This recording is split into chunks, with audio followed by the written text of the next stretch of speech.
अस्सलाम वालेकुम नाजरीन, वेलकम कहते हैं इस शो में। नाम है जिसका वॉक योर टॉक। आप यूँ समझ लीजिए कि ये शो आपकी ज़िंदगी तब्दील कर सकता है, मगर उसका सेहरा जो है, आजकल सेहरे की बहुत बात हो रही है। रात के 12 बजे सेहरे की बातें शुरू हो गई। कल रात की बात कर रहा हूँ, मगर मैं इस वक्त वो बात नहीं करूँगा। मैं ये कह रहा हूँ कि अगर आप अपनी ज़िंदगी को तब्दील करना चाहते हैं वाकई, तो this you will have to do yourself, you will have to work upon yourself. आपको अपने ऊपर काम करना पड़ेगा। और तब्दीली जो है वो अंदर से बाहर की तरफ जाती है। जब बाहर से अंदर की तरफ तब्दीली जाती है तो ये बिल्कुल वो पुरानी सी एक मिसाल है, मगर आज फिर आपको पेश कर रहा हूँ, क्योंकि मैं अमूमी तौर पे दिन का आगाज़ एक बॉइल्ड एग से ही करता हूँ, तो इसीलिए वो मिसाल भी आपको दे रहा हूँ। और वो मिसाल ये है कि अगर एक अंडा जो है वो बाहर से उसको कोई तोड़ देता है तो एक अंदर ज़िंदगी ख़त्म हो जाती है। ठीक है, वो बाद में आप उसको जो भी बना लें, उसका ऑमलेट बना लें, हाफ़ फ्राई बना लें, फ्राई बना लें, या उसका हाफ़ बॉयल बना लें या बॉयल बना लें, मगर जब अंडे को बाहर से तोड़ा जाता है तो एक ज़िंदगी ख़त्म हो जाती है। मगर जब वही अंडा अंदर से टूटता है, उसको कोई अपनी छोटी सी चोंच से दस्तक देता है और आहिस्ता से उसमें दरार पड़ती है और फिर चूज़ा उसमें से निकलता है, तो एक ज़िंदगी का आगाज़ हो जाता है। सो चेंज जो है उसके लिए ज़रूरी है कि अंदर एक नमूद हो, एक ख्वाहिश हो, एक जुस्तजू हो, एक वजह हो। जब आप उसको अपने अंदर तलाश कर लेते हैं तो फिर you find the ways how to do it. और आज के प्रोग्राम में हम थोड़ी सी बात ये भी करेंगे कि किस तरह से जल्दबाजी जो है उसमें काम गड़बड़ हो जाता है। और जल्दबाजी की बात हम करेंगे, फिर उसके बाद हम बात करेंगे कि कई मरतबा हम ख़ुद को या दूसरों को पब्लिक में जब लेके तो आते हैं, मगर पब्लिक में क्या अपना या दूसरे का हाल कर देते हैं, उससे कैसे नताइज मुरतब होते हैं हमारी ज़िंदगियों पे और दूसरों की ज़िंदगियों पे। इसके अलावा हम ये भी बात करेंगे कि इंसान जब आदत का ग़ुलाम बन जाता है तो उसका फ़ायदा होता है या नुकसान होता है। और फिर हम ये भी आज के प्रोग्राम में बात करेंगे। ये प्रोग्राम रात के 12 बजे तक चलेगा, मतलब कम व बेश, क्योंकि हम इसमें इतनी बातें करेंगे, मगर थोड़ी थोड़ी बातें करेंगे, ज़्यादा बात करने की वैसे भी मुझे आदत नहीं है। तो एक बात हम इसमें ये करेंगे कि जब हम ज़िंदगी की सख्तियों को देख रहे होते हैं, कड़ा वक्त ज़िंदगी का आ जाता है, तो ये हमारे ऊपर कोई जो है हमारी गलत हरकतों की वजह से ऐसा होता है कि हमने कुछ बुरा किया होता है तो हमारे ऊपर कड़ा वक्त आ जाता है। और जब बहुत ही अच्छा टाइम चल रहा होता है तो क्या हमारे जो है बहुत हमने धन काम किए होते हैं, बड़े अच्छे काम किए होते हैं, उसकी वजह से ये हमारा ऐसा अच्छा वक्त चल रहा होता है। इस पे भी बात करेंगे। और फिर हम बात ये भी करेंगे कि हम जब किसी से बहुत ज़्यादा उम्मीदें बांध लेते हैं, उम्मीदें वाबस्ता कर लेते हैं, तो उसका अंजाम तम्मत बिल खैर क्या होता है। और अगर बात हो सकी, अगर आपने इजाज़त दी, आप फ़ोन भी कर सकते हैं, मगर अभी नहीं, थोड़ी देर बाद फ़ोन करेंगे। और अगर मेरी बातों में ये टाइम निकला, क्योंकि ये ज़रूरी नहीं है कि मैंने कोई ऐसा एजेंडा मुरतब कर लिया है जिसको मुकम्मल किए बग़ैर मेरे पेट में ईंठन होती रहेगी और मुझे ये मुकम्मल करके ही जाना, ऐसा कुछ भी नहीं है।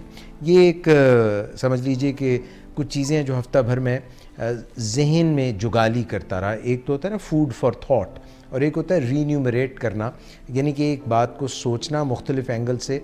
जैसे कि वक्त बदल रहा है, वक्त बहुत तेज़ी से तब्दील हो रहा है, नई नई ईजादात आ रही हैं। एक ज़माने में दादा जान जब फौत हो गए 1980s में, तो अगर आज के दौर में वो कहते कि ये मोबाइल फ़ोन है दादाजी, और आपकी बात जो है और आपकी तस्वीर एक पल में जो आपका बेटा कनाडा में है उस तक पहुंच जाएगी, तो यकीन ना करते। तो अब एक नई ईजाद ऐसी आ रही है जिसमें मैं यहाँ पे बैठा हुआ हूँ और मैं ये चाहूँ कि मेरा कोई प्यारा, मेरा कोई दोस्त, मेरा कोई अज़ीज़ जो अमेरिका में है, कहीं मुझसे दूर है, घर में बैठा है, या मेरी छोटी बच्ची है अगर, तो मैं चाहूँ कि मैं उसको देख लूँ और वो इस वक्त क्या कर रही है। और जब वो मुझे यहाँ पे आ जाए वो, तो उसको कहते हैं it's like a hologram with holoportation, यानी जिस तरह ट्रांसपोर्टेशन होती है उस तरह holoportation, that you can actually bring that person right here. तो काफ़ी सारी नई चीज़ें आ रही हैं ज़िंदगी में और दुनिया में, और जैसे जैसे तब्दीली आती है, जैसे मैंने प्रोग्राम के आगाज़ में कहा था, उसके साथ हम अपने आप को हम आहंग, हम रकाब और हम कदम कर लेते हैं, तो फिर वो आहिस्ता आहिस्ता हमारी part and parcel of life बन जाता है। We will also talk about कि हम दूसरों के साथ ताल्लुकात बातों ही बातों से बेहतर कैसे बना सकते हैं। ये भी एक बड़ा फ़न है, ये बड़ा आर्ट है कि हम बात करें और बातों से खुशबू आए और दूसरे को भी ये लगे कि वाकई जो है ये मीठा पान है और इसमें खुशबू भी है, और दोनों ही बातें यानी कि हो जाएं, और फिर हम शायद, मेरा ख्याल है ये काफ़ी बातें हो जाएंगी और फिर आपकी कॉल्स भी लेंगे। आज के प्रोग्राम में जो शुरका हैं उनसे आपका ताल्लुक़ जो है वो हम बंधा देते हैं, और ताल्लुक़ बढ़ाने के लिए और बांधने के लिए ज़रूरी है कि उनसे तारुफ़ किया जाए। एक तो वो मेरे बिल्कुल सामने जो है मिस बैठी हुई हैं, इनका नाम मिस हिरा शाहिद है, और इनको हम प्रोग्राम में बड़े जतन से लेके आए हैं, बड़े मान से लेके आए हैं, और इनकी एक सहेली हैं जो पहले प्रोग्राम्स में आती जाती रही हैं, और उनका नाम मिस पारस है। मिस पारस तो कहीं चली गई हैं, अब ये जानना पड़ेगा कि वो कहाँ गई हैं, मगर जो है मिस हिरा शाहिद हमारे साथ हैं, क्लिनिकल साइकोलॉजिस्ट हैं। मिस हिरा, आपको हम खुशामदीद कहते हैं प्रोग्राम में। अब नहीं जाना आपने, जाना तो खैर कभी होता ही है, चले भी जाना होता है, मगर कोशिश कीजिएगा कि कुछ प्रोग्राम हमारा आपके साथ रहे। तो साथ हमारे सुल्तान साहब हैं। बेढोल बलोचा मोड़ मुहारा ते आ घर बारा, हैं ऐसा है ना कुछ वो। सुल्तान बलोच साहब हैं, सुर संगीत के ये देवता हैं, और बात करते हैं, सुर लगाते हैं, सच्चा सुर लगाते हैं। तानसेन के साथ इनकी बड़ी फ्रेंडशिप रही है, ऐसा कुछ था, ऐसा ही समझ लें। ऐसा ही समझ लें। तानसेन और ये जो हैं बड़े बडीज़ थे, चड्डी फ्रेंड थे, और they had a good time, मगर वो बेवफा निकला और मुंह मोड़ गया। हैं, मगर ये है कि ये अवतार हैं उनका, तानसेन का। मतलब देखिए, पहले आप बात करते हैं ना, ढोल बलोचा मोड़ मुहारा, तो आपको पता है ये सस्सी और पुन्नू पे उन्होंने लिखा था, जी, बहुत लोग कहानी जी, में चली जी, तो वो आपने वो बात की तो मुझे वो सारी कहानी याद आ गई। ये कभी कभी बड़ी फोकलोर होती है, मगर फोकलोर में बड़ी काम की बातें भी होती हैं मिस। ये जैसे सस्सी पुन्नू की बात अभी हम कर रहे थे, ये कहाँ पे थे, थर में थे। हाँ जी, ये बड़े ज़बरदस्त लोग थे सस्सी पुन्नू। ये ख़ास तौर पे जो है पुन्नू जो था उसको सैंड ड्यून्स पे ड्राइव करने का बड़ा शौक़ था। वो जीप राइडर था बड़ा। ये अभी जो हुई है ना जीप रैली 2-3 दिन पहले, तो उसमें भी उसने हिस्सा लिया, नाम बदल के, एलियस यानी जब नाम तब्दील कर लें। And he was chasing this Shashi. Shashi ने ये कहा था कि भाई देखो, अगर तुम जीतोगे तो तुम्हें कप भी मिलेगा और सस्सी से शादी भी हो जाएगी। हैं, तो बड़ी कोशिश की उसने पुन्नू ने, मगर कोई और जीत गया। तो वो, मगर दिल पे नहीं लेना चाहिए। देखिए ये बात बड़ी अहम है, इससे जो हम, उसने दिल पे ले लिया, सस्सी ने दिल पे ले ली बात है रॉबिन साहब, तो उसने दिल पे ले ली बात, और नतीजा क्या हुआ कि वो रेत में कहीं थल में, क्या था वो, क्या हुआ उसका, सस्सी का। आपने बड़े इसको एडवांस तरीके से स्टोरी को मिक्सअप कर दिया और बड़ा मज़ा आया। अगर तो आप सीरियसली यार, मतलब तो देखें ये सारा जो किस्सा है, ये बलोचों की बात हो रही है ना, तो सुल्तान बलोच साहब से ज़्यादा किसको पता होगा। जो पुन्नू था वो केच मिकरान, तब छोटी छोटी रियासतें होती थी, और पुन्नू का जो वाले साहब थे वो वहाँ के बादशाह थे। ये 10 या 12 भाई थे और बड़े सख्त और जंगजू, वैसे भी हमारे बारे में कहा जाता है कि जंगजू जी होते हैं। तो वहाँ पे वो बिजनेस के सिलसिले, मगर एक बात है, मैं ये यहाँ पे सबको बताना चाहूँगा कि चाहे कितना भी कोई जंगजू हो, कितना भी कोई स्ट्रॉन्ग हो, होता गोश्त पोस्ट का ही है। नहीं, मैं एक बात कर रहा हूँ ना, होता तो सारे एक जैसे, मैं वही बता रहा हूँ। आपने तो जी बात ही मजे की कर। असल में ना जब वो आए वहाँ पे थल की तरफ, तो वहाँ सस्सी से उनकी कहीं मुलाकात हुई। अच्छा। और सस्सी पुन्नू पे फिदा होगी। Oh my God. और he was a dashing handsome young man था या वो भी मतलब उसकी फर्स्ट मैरिज थी या सेकंड या थर्ड मैरिज थी उसकी? ये आपकी तरह खूबसूरत जवान थे। मैं तो अब देखें आपने बात ऐसी कर दी है कि मैं इनकार भी नहीं कर सकता, ब्लश कर गया हूँ। तो ये स्टोरी बड़ी मज़े की, आपने इस पे फिल्में भी बनी है इस पे और इस पे बड़ी पोइट्री भी हुई है यार। मगर एक बात बताएं सुल्तान, ये बड़ा मतलब आप खुद इस दौर से गुजरे हैं बड़ी दफ़ा, मगर मैं ये पूछना चाहता हूँ कि अंजाम जो है, चाहे सस्सी पुन्नू हो, चाहे हीर रांझा हो, क्यों कामरान साहब, हेलो, ये मैं आपने नोट किया है कि चाहे सस्सी पुन्नू हो, हीर रांझा हो, सोहनी महिवाल हो, शीरी फरहाद हो, या इवन शेक्सपियर का वो क्या है, क्या है में रोमियो एंड जूलियट हो, मतलब इनका अंजाम जो है कामरान साहब, ये हर दफ़ा उतना अच्छा नहीं होता आप जैसे दुनिया में ज़िंदगी में अच्छा भी हो जाता है। इनमें सबसे जो अच्छा अंजाम हुआ ना वो मिर्ज़ा साहिबा का। अच्छा, ये बता रहे हैं, आपको आवाज़ शायद ना आ रही हो क्योंकि बहुत दूर बैठे हैं, तो ये कहते हैं सबसे ज़्यादा मिर्ज़ा साहिबा का अंजाम अच्छा हुआ। उसमें ये हुआ कि मिर्ज़ा जो था ना वो बेचारा जा रहा था और उसके साथ जो है साहिबा भी थी, तो वो काफ़ी दूर निकल गए घोड़े पे ना सरपट दौड़ाते हुए, तो वहाँ पे उस ये जैसे 11 भाइयों का बता रहे हैं, वहाँ पे साहिबा के भाई आ गए और मिर्ज़ा जो है वो बड़ा अच्छा तीर कमान चलाने वाला था, बड़े ताक के, मगर नतीजा ये हुआ बड़ी खूनरेज़ लड़ाई हुई और उसमें बचा कख नहीं, मतलब दोनों, तो ये इनका ख्याल है कि अच्छा हुआ, मगर असल में जो है वो कुछ अच्छा नहीं हुआ। मैंने अगर किसी का लाइफ में अच्छा देखा है इस मामला, तो वो या तो हाफिज़ उमैर साहब का देखा है, इनका माशाल्लाह बड़ा अच्छा चल रहा है, या फिर मैंने देखा है जो है ना अरसलान साहब का, मलिक अरसलान साहब का। ये दो बंदों का मैंने देखा है कि बड़ा अच्छा जो भी इन्होंने किया है माशाल्लाह, उसके दोनों, हालांकि दोनों की स्टोरीज तरह सी मुख्तलिफ हैं।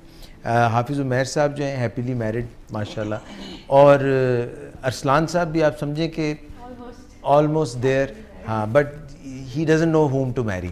तो ये है एक सारा थोड़ा सा इशू है, मगर सर कोई भी स्टोरी होती है ना जी, जैसे अभी आप लव स्टोरी की बात कर रहे हैं, ये मोहब्बत एक पाकीज़गी का नाम है, मोहब्बत एक पाकीज़ा जज्बा है जी, ये माँ से भी होती है, बाप से भी होती है, भाइयों से भी होती है जी, और जब आप जज्बात की रूह में बह के कोई फैसला करते हैं तो ज़िंदगी के बड़े बड़े फैसले जो हैं, जैसे आप कह रहे हैं नाकामी उनमें आई है, तो वो जज्बात के साथ फैसले होते हैं। नहीं, ये कोई फैमिली क्लैश था मुझे लगता है, देखिए, हाँ, क्योंकि देखिए मैं मेरी पूरी बात, उस दौर के लोगों को ये नहीं पता था, अगर उनकी शादी हो जाती ना कामरान साहब है रॉबिन साहब, तो लग पता जाना था, वही बात उसके बाद मैरिटल डिस्कॉर्ड होना था, उन्होंने विलिंग वेज आना था, सारा मसले हो जाने थे।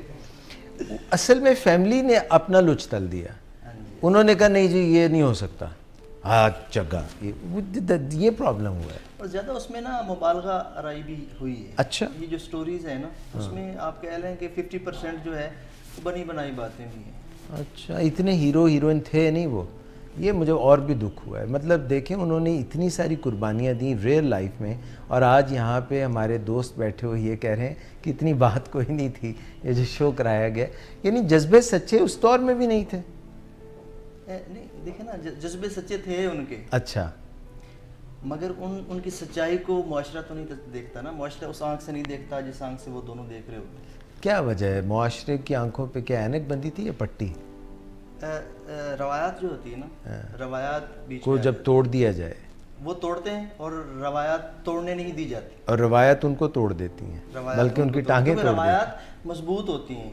अच्छा, ये स्टेप बाय स्टेप सारी चीज़ें अफराद से ज़्यादा मजबूत होती हैं मेरे ख्याल में। अच्छा नाजरीन, मैं as a clinical psychologist miss Hira से ये पूछना चाहूँगा कि हम ये एक डिस्कशन कर रहे थे जो कि एक फोक लोर है, एक लोक दास्तान है, और ये ऐसी लोक दास्तान है जो जगह जगह पे इसको बार बार दोहराया जाता है और बड़ा शौक़ से देखा जाता है। इसमें वैसे क्या मुझे ऐसा पिछले दिनों में लगना शुरू हो गया कि कुछ रॉन्ग एक्सपेक्टेशंस, कुछ गलत तवक्कुआत हम बांध लेते हैं अज़दवाजी रिश्ते से। यू नो अज़दवाजी रिश्ता, you know marriage life, you know marriage life, wedding bells, you know, उसके बाद जो है वो अज़दवाजी रिश्ता, आइली ज़िंदगी, ये सब अल्फाज जो हैं। अच्छा, जब वो शादी हो जाती है तो पहले तो कहते हैं कि एक मैं ते एक मेरा बनना, कोई होर बड़े ते मथा पन्ना, मगर बाद में वो किसी का माथा नहीं फोड़ते बल्कि अपना ही एक दूसरे का। क्यों रॉबिन साहब, यू आर मैरिड? नहीं, you are not married. What a lucky man है। अच्छा नहीं, वैसे इरादा तो है ना माशाल्लाह, है ना? हाँ, आपने एक्सरसाइज वगैरह शुरू की है? हाँ, मगर मेंटल एक्सरसाइज यार, फिजिकल की ज़रूरत नहीं है। तो मिस मैं ये समझता हूँ कि फ़िज़िकल एक्सरसाइज से ज़्यादा मेंटल एक्सरसाइज की ज़रूरत है। और कई दफ़ा जो रॉन्ग एक्सपेक्टेशंस होती हैं फैमिली की, boy who is getting married from the girl and from the girl who is getting married with boy, and many of the to be husband and wife, they take married life from the movies, and actually you know married life is different from the movies actually.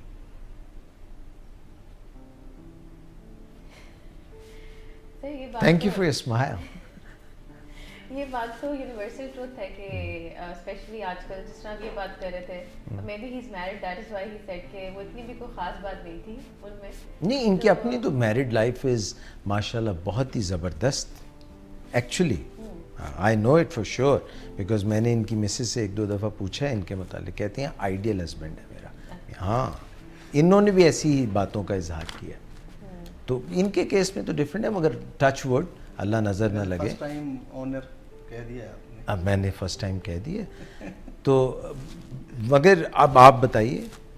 Sir married life के कुछ important components होते हैं ना, अब उनमें top most priority पे आपका spouse होना चाहिए।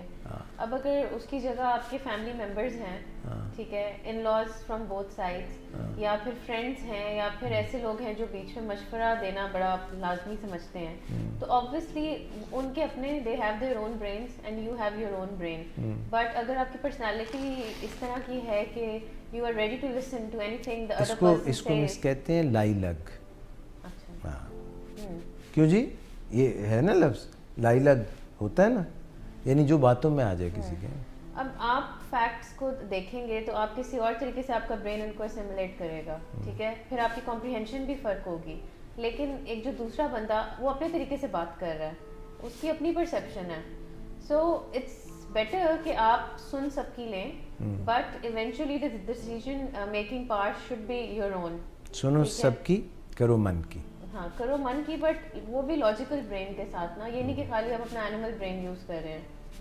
आपको भी पता मैं तो समझता हूँ मिस के एक जो आजकल का दौर बहुत तरक्की याफ्ता दौर है, और ट्रांसप्लांट कहते हैं हार्ट भी हो जाता है जी।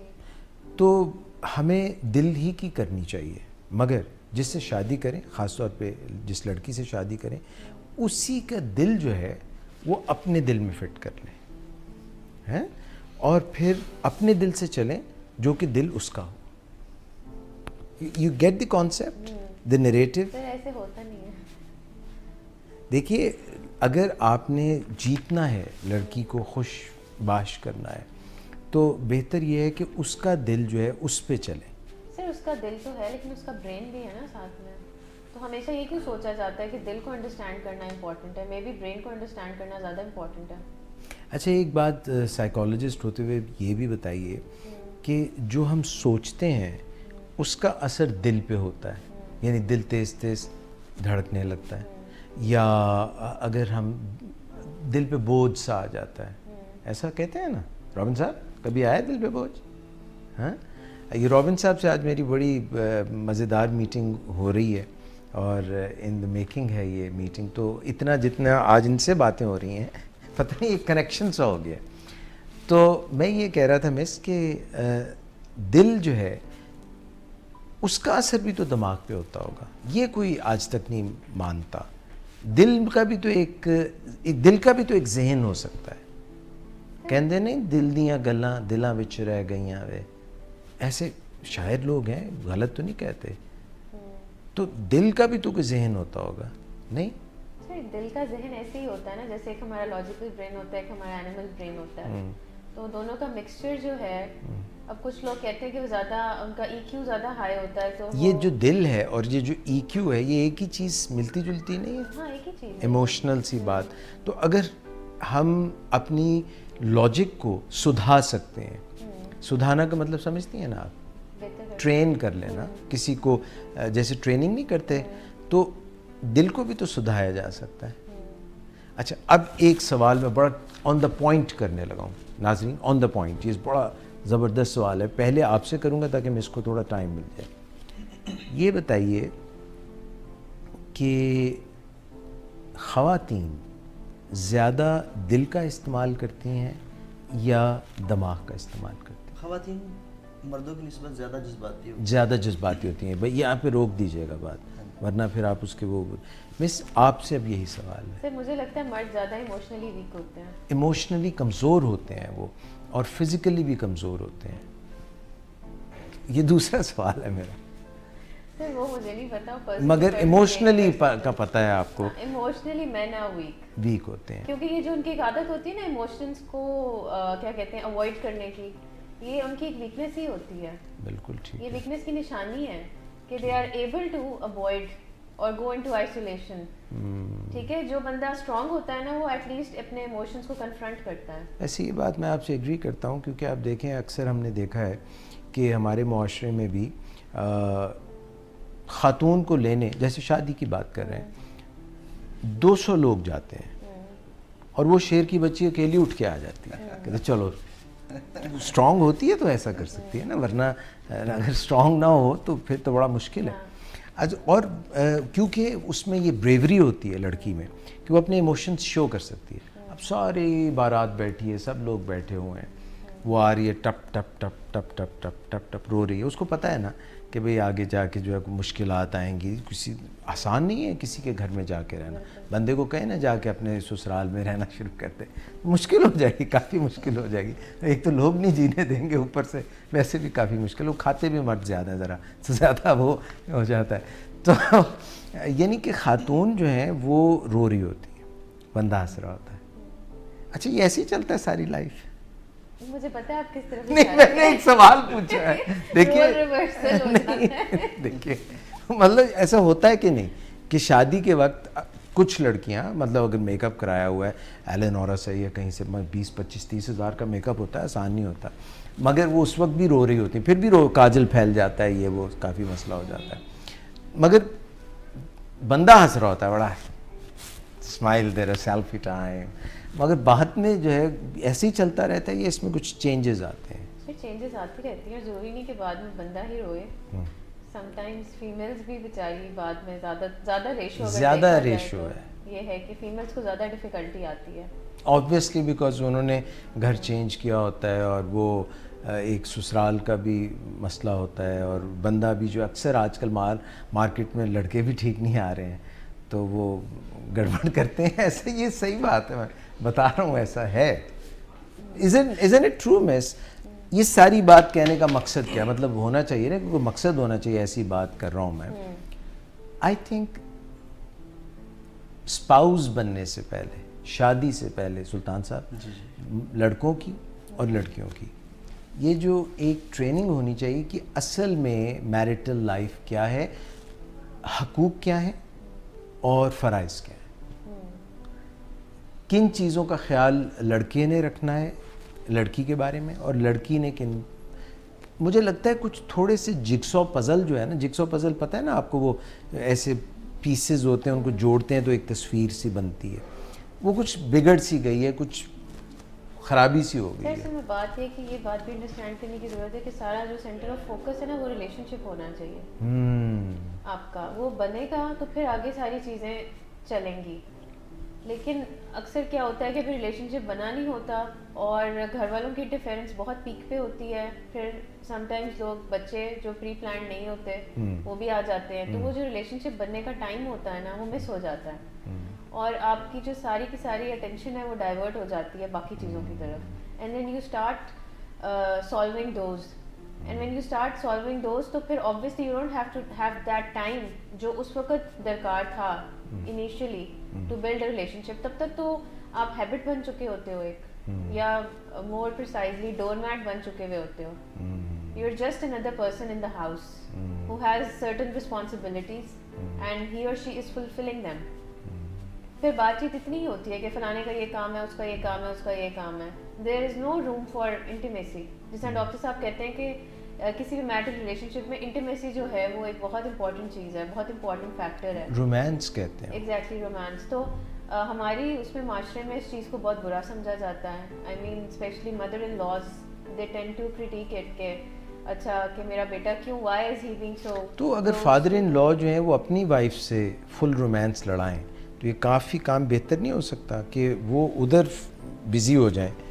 तो मतलब सर वो वही वाली बात है. देखिए ना, हम डॉक्टर्स ये करते हैं कि बजाय सिम्टम्स को ट्रीट करने के, जो सर दर्द हो रहा है तो सर नहीं, क्यों हो रहा है सर दर्द, देखिए उसको अगर ट्रीट कर दिया जाए. अगर मदर इन लॉ जो हैं वो कहती हैं कि भाई हमारे दौर में तो ऐसा कुछ नहीं होता था, तो अब फादर इन लॉ जो हैं अगर वो रोमांस करें, अब तो उनके ऊपर इतना बर्डन भी नहीं ना. अब होता मकसद अक्सर जो है वो मियाँ जो है वो आके कहते हैं मैं सारा दिन तो काम करता रहा हूँ, इतना होता है, सारा बोझ मैंने घर का उठाया हुआ है, और ये जो सारी ये जो तुम अलल्ले तलल्ले कर रहे हो, गर्मियों में जो है एसी चल रहा है, सर्दियों में हीटर चल रहा है, ये जो खाना वाना और ये सारा जो है ये सब, ये मैं सारा दिन काम किया है तो वो है. अब वो उतनी बात फादर इन लॉ की नहीं उनको होती, तो उनके लिए तो बल्कि आसान है, एक ही काम करें. और उनको शायद प्रॉब्लम होती हो कि उनकी बीवी बन संवर के नहीं रहती, उसकी भी ज़ुबान, क्योंकि मदर इन लॉ की टंग जो है अगर वो लंबी हो गई है और वो बच्चों के ऊपर चलती है तो अपने हो सकता है खामिद के साथ भी उनकी मसला दरपेश हो गया हो. सर लेकिन ये दोनों पार्ट्स पे होता है ना, उन दोनों को आदत हो चुकी हुई होती है ऑफ अ सर्टेन लाइफस्टाइल. फिर वो भी चेंज को उतनी जल्दी नहीं एक्सेप्ट करते. उनका भी माइंडसेट ये बन चुका होता है क्योंकि हमने ऐसा कुछ नहीं किया तो आगे से भी, और ना खेडांगे ना खेडन दिया. और आगे आप देखें अक्सर बॉयज़ भी ये बोल देते हैं कि हमारे घर में तो ऐसे नहीं होता था. मगर ये शादी से पहले तो ऐसा नहीं बॉयज़ बोल रहे होते. हाँ, शादी से पहले तो वो बिल्कुल वारी सदके और कहते हैं लाओ मैं तुम्हारे लिए आसमान से तारे भी तोड़ लाऊंगा, और ये देखो ये वैलेंटाइन आ गई तो ये तुम्हारे लिए ये चॉकलेट्स भी हैं, ये तुम्हारे लिए गिफ्ट भी है, और ये भी और वो भी. ऐसे लड़के भी मैंने देखे हैं जो कि जिनकी जेब में अगर पैसे हों तो 60-70 हज़ार का जेवर का सेट भी ले देते हैं अपनी वाइफ को. मतलब वाइफ की बात कर रहा हूँ. तो उससे वैसे कोई अच्छा असर नहीं पड़ता, थोड़ी देर के लिए तो खुशी आती होगी. सर पड़ता है, लेकिन फिर वाइफ के पार्ट पे भी ये चीज़ अंडरस्टैंड करने की ज़रूरत है कि एटलीस्ट एक्नॉलेज करें कि अगर once in a lifetime एक चीज़ की भी है तो उसको एक, जैसे कहते हैं ना, पॉजिटिवली रिस्पॉन्ड करना भी उस चीज़ को बूस्ट देना होता है. अक्सर वाइफ्स फ़ौरन ये भी कह देती हैं कि अच्छा कोई नहीं, पहली दफ़ा ही दिया है या आखिरी दफ़ा ही दिया है, तो वो भी डिमिनिश कर दिया. तो आई थिंक मेल्स का ये बड़ा मसला है, मेल्स की साइकी में, कि उनको ज़रा सी कोई नेगेटिव बात आप कर देना तो उनकी पूरी की पूरी वो जो ईगो का कासिल होता है ना वो ब्रेक हो जाता करके फूट है ना, लाइक अ बलून जिसमें सुई मारो तो हवा सारी निकल जाती है.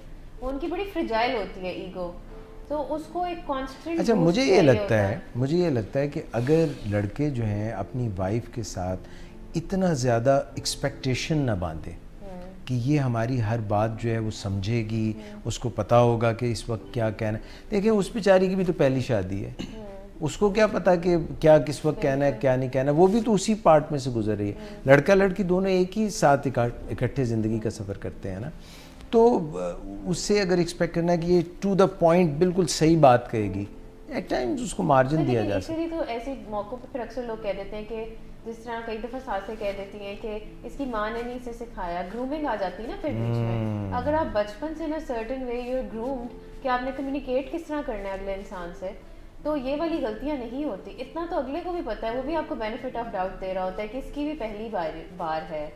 शी डजंट नो कि किस तरह मैंने डील करना है मेल को या बाकी सारे रिलेशनशिप्स को. लेकिन फिर ग्रूमिंग, बहुत सा आपकी पर्सनैलिटी फैक्टर्स, ये सारी चीज़ें आ जाती हैं, आपका बर्थ ऑर्डर के how you have been treated in your family, तो वो सारी चीज़ें आप लर्न करके जाते हो.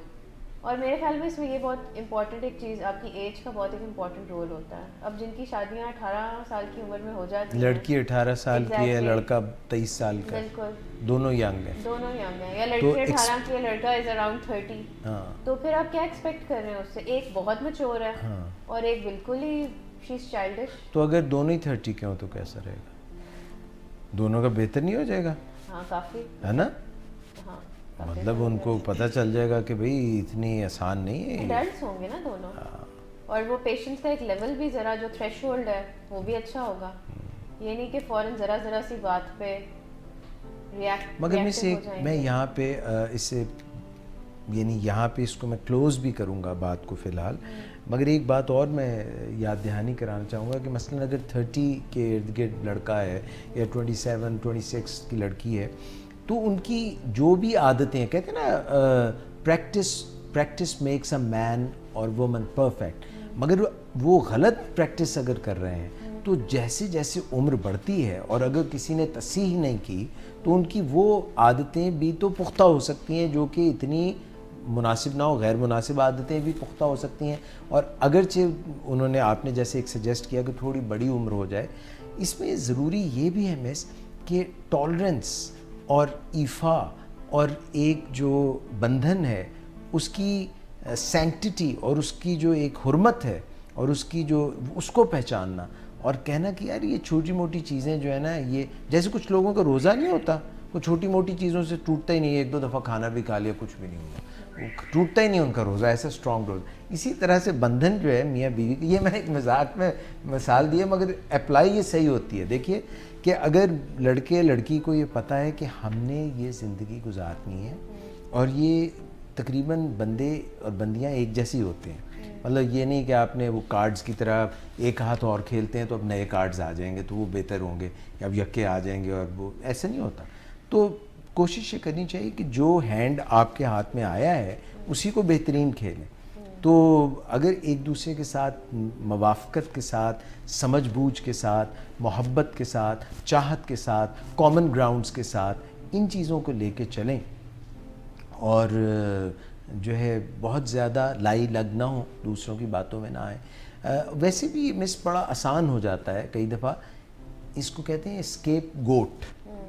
वो नहीं होता किसी और के ऊपर मुद्दा डाल देना कि यह मुंडा तो बड़ा सोहना है, बड़ा अच्छा है, बड़ा ही प्यारा है, कुड़ी भी बड़ी चंगी है, बस ए सिखाले है दी जो मुंडे की माँ है ना, ये जिहड़ियां इहनूं पैड़ियां मत्तां देंदी है ना, उहदे नाल बेड़ा गर्क होंदा है। कितना आसानी से आपने सारा कुछ उस पर डाल दिया, हालांकि उसने भी तो सारी ज़िंदगी गुजारी हुई है। तो इसीलिए मैं कह रही हूँ ना, इसमें आपकी पर्सनालिटी बचपन से जो चीज़ें आपने लर्न की हैं ना, जो इनग्रेन्ड होती हैं आपके अंदर, वो बहुत एक इम्पॉर्टेंट रोल प्ले करती हैं। प्लस अगर फॉर इंस्टेंस अगर boy is from a broken family या the girl is from a broken family, तो टूट जाएगी शादी बिल्कुल। वो लाई बेकदरा नाल यारी तो टूट गई तड़ाके कर। अब उसकी बचपन से साइकी ही जो है ऐसे बच्चे की बनी हुई है कि उसने चीज़ों को बड़ा नेगेटिवली ऑब्जर्व किया है, ठीक है? तो आप उससे क्या एक्सपेक्ट करेंगे? जिस जो खिलौना देंगे उस खिलौने को तोड़ देगा। सर पॉजिटिव लेना चाहिए, बेसिकली अपनी सोच को दोनों तरफ से पॉजिटिव अगर रखेंगे फिर कामयाबी होती है।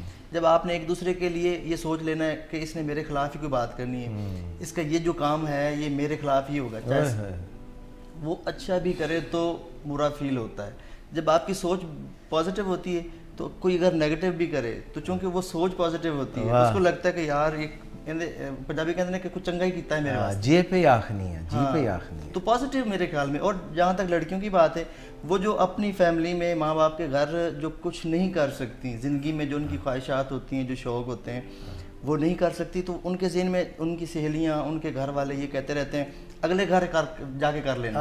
अब्बा जी दी गल सी, अब्बा जी दे अगे तो बोल नहीं सकते, दादा जी दे अगे तो बोल नहीं सकते, भाई जिहड़े ने वैसी अखां विखांदे ने, पुत्र जिहड़े ने उन्होंने की कहना। इको बंदा है जिन्होंने गल असीं सुनावांगे तो सुन लवेगा, वो कौन है? मियाँ। मियाँ। तो जब वो मियाँ के पास ताई ते कहंदे ने मियाँ दे नारे बजणगे, मियाँ दे नारे, वो बस नारों तक नारे लग। अच्छा, तो बात ये है कि जब वो वहाँ चली जाती है अपने ससुराल में, उसके दिल उसके अंदर भी ये बातें होती हैं कि मैंने वहाँ जाके कुछ जो मैंने वहाँ हासिल नहीं किया, अब राज करेगी खाल्के खुदा। और चूंकि वो ड्रामेटिक तौर पे ये कह सकते हैं कि वहाँ भी हालात ऐसे नहीं होते, तो वो अंदर ही अंदर उसको लगता है कि है मेरी क्या ज़िंदगी, वहाँ भी कुछ नहीं था, यहाँ भी कुछ नहीं है, चिड़चिड़ापन आ जाता है ना। तो इसलिए वो थोड़ा सा वो सास के साथ लड़ाइयाँ, ससुर के साथ लड़ाइयाँ। ऐसा वैसे इसके ऊपर जो है ना एक मिस मैंने डन कर लिया है, एक हमने जो है ना इसके ऊपर जकड़बंद प्रोग्राम करना है। All the good things, all the dos and don'ts of marriage, we will unfold the mystery, पूरा पूरा बता देंगे कि किस तरह से, पक्का ऐसे बातें बता देंगे कि कोई शादी को बिगाड़ना भी चाहे तो बिल्कुल ना बिगड़े, बिल्कुल, मतलब ऐसा काम कर। ये सदका जारिया होगा। मैं कहता हूँ इतना बड़ा सदका है, दिल करता है हर वक्त बंदा सदका उतारता रहे हैं। कहते नहीं है आपका वो बड़े अच्छे गाना भी गाते हैं, चांद से चेहरे का सदका भी उतारा कीजिए, हैं? अगला मिसरा क्या है वो ज़हन में नहीं आ रहा बात। अच्छा हाफिज़ साहब, आप क्यों कह रहे हैं कि अभी ब्रेक ले लें?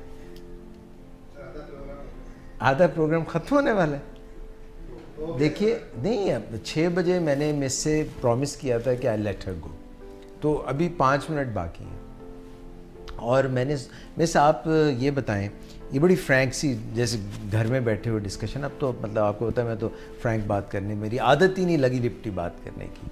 आप ये बताएं कि आपने गाना जो है हमसे जाने से पहले, वो नहीं, अब तो बाद में ही बनता है। लो जी मिस, ये है कि अगर आपने ना कोई जाते जाते 2-4 बातें कहनी है काम की तो कह दें, क्योंकि आप जब बात ख़त्म करेंगी तो हम ब्रेक ले लेंगे। सर आप पूछें कोई बात। वह पूछो तो फिर बताएंगे, आप पूछे बगैर नहीं बताएंगी। अच्छा चलिए, मैं आपसे ये पूछना चाहता हूँ कि हैबिट्स जो हैं, आदत जो हैं, वो ज़िंदगी साज हो सकती हैं, यानी वो ज़िंदगी को बेहतरीन बना सकती हैं। और अगर हमने कोई ज़िंदगी में गलत आदतें सीख ली हों तो क्या उनसे जान छूट के नई आदतें डाली जा सकती हैं, अच्छी वाली? सर बिल्कुल ऐसा पॉसिबल है कि अगर हैबिट्स बेसिकली तो वही वाली बात है कि बचपन से हम लर्न कर रहे होते हैं, कोई ओवर द नाइट प्रोसेस नहीं होता कि हमें किसी चीज़ की आदत पड़ चुकी हुई होती है। तो पहले तो ये कि आइडेंटिफाई करना कि अगर कोई ऐसी एक हैबिट है जिसकी वजह से लाइफ में डिसफंक्शनैलिटी आ रही है या रिलेशनशिप्स ख़राब हो रहे हैं, तो ऑब्वियसली वी नो कि we have to change them. ठीक है। अब जिस तरह हम एक यहाँ पे प्रोग्राम करते हैं पेशेंट्स के साथ, 7 habits of highly effective people, ठीक है, तो उस तरीके से we have a number of tips, we have a number of techniques. तो हम हैबिट्स को चेंज कर सकते हैं। ऐसा नहीं है कि जो लोग कहते हैं ना कि ये एक आदत बन रही है, ये उम्र भर इसके साथ रहेगी and this can not be changed, ये आदतें पक्की हो गई हैं। जिस तरह अक्सर लोग psychiatric patients who are like 65 plus और 75 प्लस तो कहते हैं कि इनकी तो अब हैबिट्स पक्की हो चुकी हुई है। बुड्ढे तोते कौन रटाए। बिल्कुल। अब अगर ये कोई ड्रंक मतलब अल्कोहलिक भी है तो it's very difficult for him to leave that. तो ऐसा नहीं है, किसी भी एज पे, किसी भी पॉइंट पे you can change your habits, okay, but you have to work on that. मिस एक बात फिर यहाँ पे कहूँगा कि कोई ऐसा एक्सपीरियंस होना चाहिए जो ऐसा हिट कर जाए जिससे वो लगे कि हाँ अब तो भाई तब्दील करनी पड़ेगी आदत। अगर सब कुछ ठीक चल रहा है, चरोकना ठीक चल रहा है, तो फिर कोई क्यों बदलेगा आदत? तो वो कैसा एक्सपीरियंस होता है जिसके बाद कोई बंदा सोचता है कि हाँ मुझे आदत बदलनी चाहिए? सर कोई भी, जिस तरह हम बोलते हैं कि पेशेंट्स के लिए हम अक्सर बोलते हैं हिट बॉटम, ठीक है, when you hit the rock तो अब ये बात थी जो मैं आपके मुंह से निकलवाना चाह रहा था। रॉबिन साहब, असद साहब, मुआज़ मियां, हाँ, लोग अक्सर ये कहते हैं कि सब अच्छा ही चलना चाहिए, life should be beautiful fairy tale, मगर मिस जब तक कि कोई हिट बॉटम नहीं होता, जब तक कि किसी को शू पिंच नहीं करता, कोई तकलीफ़ नहीं होती, तो कोई तब्दीली क्यों लाएगा, क्यों तब्दील होगा?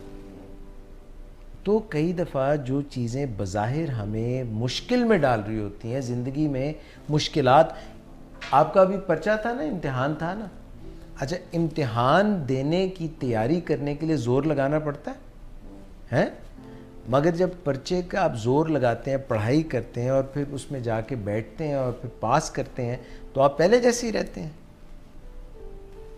आपकी जो डिस्टिंक्शन आई थी पढ़ाई करने के बाद, पर्चा देने के बाद, जब आप क्लास से भाग जाते थे और जाके रियाज करते थे, कोई बात थी ना, और मामू रियाज के हाथ भी चढ़ जाता था कभी कभी, और पीछे जो है मामू होते थे, आगे भांजा होता था।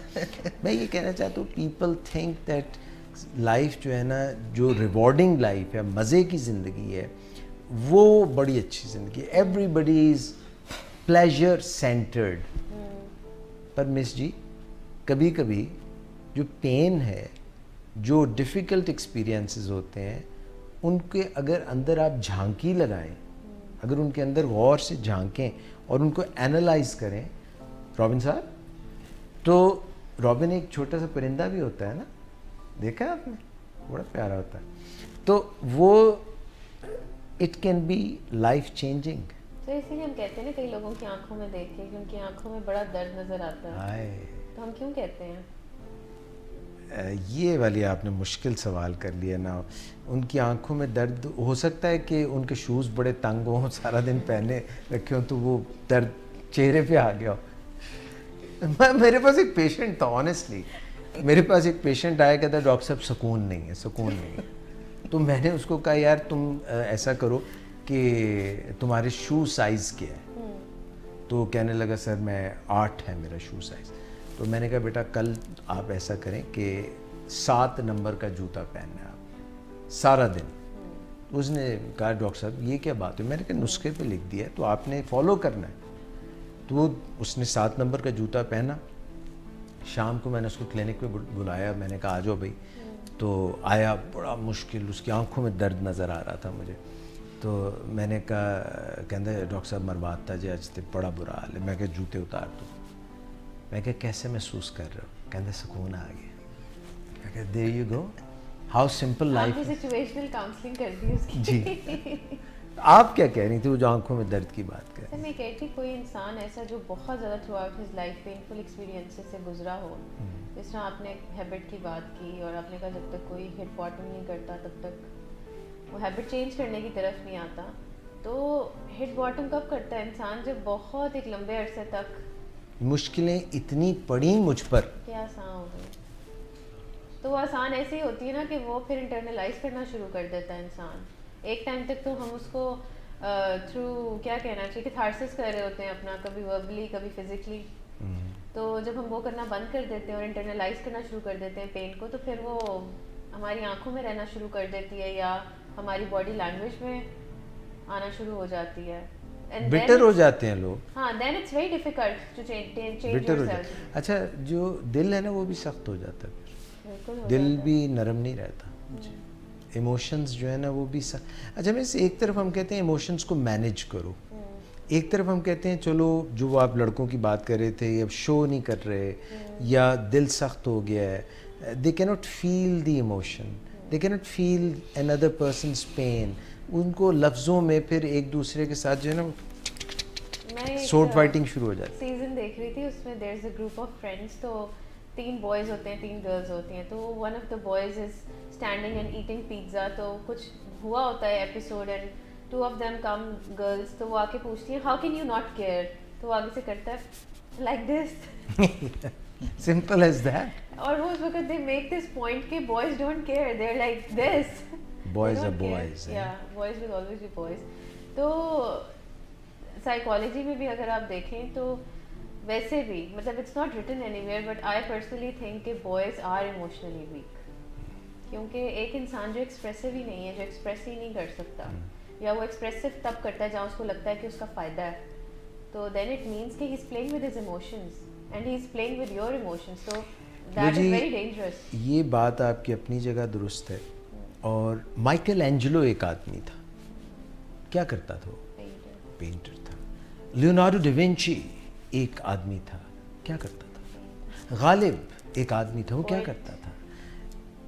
इस कमबख्त सारे बग़ैर फीलिंग के लोग, पेंटिंग्स इनकी दुनिया में मशहूर, पोइट्री इनकी दुनिया में मशहूर, ये सारे मुझे लगता है ये ज़रूर कोई जनाना किस्म के मर्द होंगे जिनमें ये फीलिंग्स होती होंगी, हालांकि इमोशनली वीक हैं ये, मगर फिर देखिए कैसी बात करते हैं लोग, घंटों खड़े हुए देख रहे हैं भाई क्या ये जो है मोनालिसा, ये मुस्कुरा रही है, ये रो रही है। देखने वाले भी बड़े कम हैं, हर कोई नहीं जाके देख सकता मोनालिसा की पिक्चर को और कह सकता कि इसमें कोई ख़ास बात है।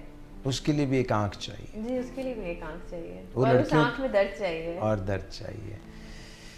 लो जी, आज के लिए मेरा ख्याल है ये हाफिज़ उमैर साहब को एक फ़ोन आना था, तो कह रहे थे 6 बजे आना है, तो उसको फ़ोन को दबा के बैठे हुए हैं ये।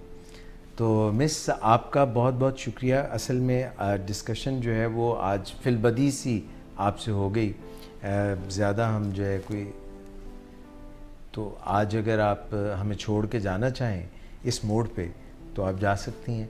आप बहुत मसरूफ़ होती हैं। मैं और मेरी तन्हाई अक्सर ये बातें करते हैं, मतलब मैं इनको ये कह रहा हूँ कि जब मैंने कहा पता नहीं मेरा नाम तो मैं वही कह रहा हूँ कि मेरे तन्हाई के दोस्त जो हैं वो हमारे जो हैं सुल्तान साहब हैं। अगरचे नाम इनका जो है वो तन्हाई के दोस्तों वाला सुल्तान जो है बड़ा हैवी नाम है ना। ऐसा तो होना चाहिए कोई रॉबिन जैसे, ये मेरा तन्हाई का दोस्त हो सकता है। तो miss, thank you very much for being here, and we hope that we will be back with you next week as well. Thank you very much. नाज़रीन, मैं और सुल्तान अक्सर ये बातें करते हैं कि तुम होते तो ऐसा होता, तुम होते तो वैसा होता, तुम हंसते तो कितना अच्छा होता, तुम रोते तो कितना बुरा होता। मगर ये सब बातें आपसे हम करेंगे आफ्टर द ब्रेक। प्लीज़ हमारे साथ रहिए। आ जाइए जनाब नाजरीन, आप खुशामदीद कहते हैं एक बार फिर से वॉक यू टॉक में। और वक्फे पे जाने से पहले हमारे साथ मिस हिरा शाहिद थी, क्लिनिकल साइकोलॉजिस्ट, और हम जो है बिल्कुल दिल की बातें कर रहे थे, आम फहम बातें कर रहे थे। अच्छा जी, हमारे पास वक्त जो है वो बड़ा ऐसे तेज़ी से पर लगा के भागता चला जाता है, और क्योंकि अब सुल्तान साहब हमारे साथ हैं, और सुल्तान साहब के साथ तो हमारी वैसी बड़ी माशाल्लाह याद अल्लाह है, बड़ी गपशप है। तो सुल्तान साहब ये बताएं कि आपने कभी किसी को कहा, वो मैंने ऐसी बातों में आपकी शादी भी करा दी, तो वैसे मैं आपसे पूछ, हाँ बिल्कुल, क्यों नहीं, 1 2 3 4 ऐसे जो है मौका मिलना चाहिए बंदे को। तो देखिए ये अच्छी बात है। मैं एक स्टेटिस्टिक्स पढ़ रहा था जिसमें लिखा था कि पाकिस्तान में कमोवेश 1 करोड़ हो सकता है, उसमें उन्होंने एग्जैजरेट किया हो, तो 1 करोड़ ऐसी ख़वातीन हैं जो शादी की एज में है और अभी तक उनका बर नहीं मिला, यस शादी नहीं हुई। तो इससे मुआशरे में बहुत सी प्रॉब्लम्स जन्म लेती हैं। तो ये भी एक फैक्टर है जिसको हमें केटर करना है, जिसको हमें ज़हन में रखना है। नाज़रीन, अभी हम ऐसा करते हैं कि सुल्तान से एक गाना सुनते हैं। कौन सा गाना सुनाएंगे आप? उस्ताद नुसरत फतेह अली खान साहब। वाह, पहले उन्होंने कवाली गाई थी, किन्ना सोना तेनू रब ने, ओह, बाद में रीमिक्स किया था, ज़बरदस्त। तो मैं भी कोशिश करता हूँ कि अपने आप ये किसको डेडिकेट करेंगे गाना? ये गाना आज मैं विलिंग वेज में ही सर मोहसिन नवाज साहब, वाह, क्योंकि उनका एक अहम रोल है विलिंग वेज में, तो मेरा दिल कर रहा है कि मैं ये गाना उनको, किन्ना सोना तेनू रब ने बनाया, दिल करे देख दर। मैं भी ये डेडिकेट करना चाहता हूँ, मगर ये मैं अल्फाज उसके थोड़े से चेंज कर लूँगा, क्योंकि आपने अब क्योंकि मोहसिन भाई को ये डेडिकेट कर दिया है, तो मैं यही गाना आप नाजरीन जब ये सुनेंगे सुल्तान से, तो आपने जो लफ्ज़ है ना किन्ना सोना तैनू, उसको चेंज कर देना है, और आपने वहाँ पे तैनू की बजाय मैनू कर देना है। तो ये मेरे दिल की आवाज़ है, तो प्लीज़ आप सुनाइए।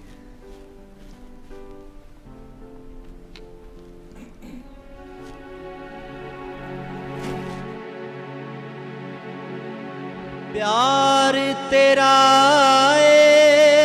जिंदगी मेरी,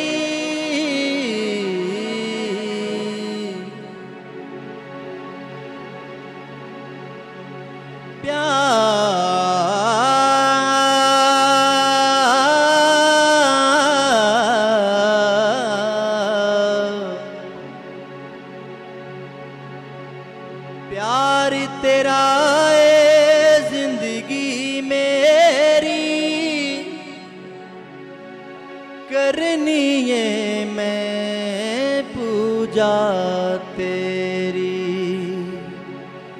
करनी है मैं पूजा तेरी, मेरी जिंदगी दा है ओ सरमाया, मेरी जिंदगी दा है ओ सरमाया, दिल करे वेखदा रहां किन्ना सोना तैनू रब ने बनाया, किन्ना सोना तैनू रब ने बनाया, दिल करे वेखदा रहां किन्ना सोना तैनू रब ने बनाया, दिल मुड़दा नी लख समझाया, दिल मुड़दा नी लख औखे समझाया दिल करे वेखदा रवां किन्ना सोना तेनू रब ने बनाया किन्ना सोना तेनू रब ने बनाया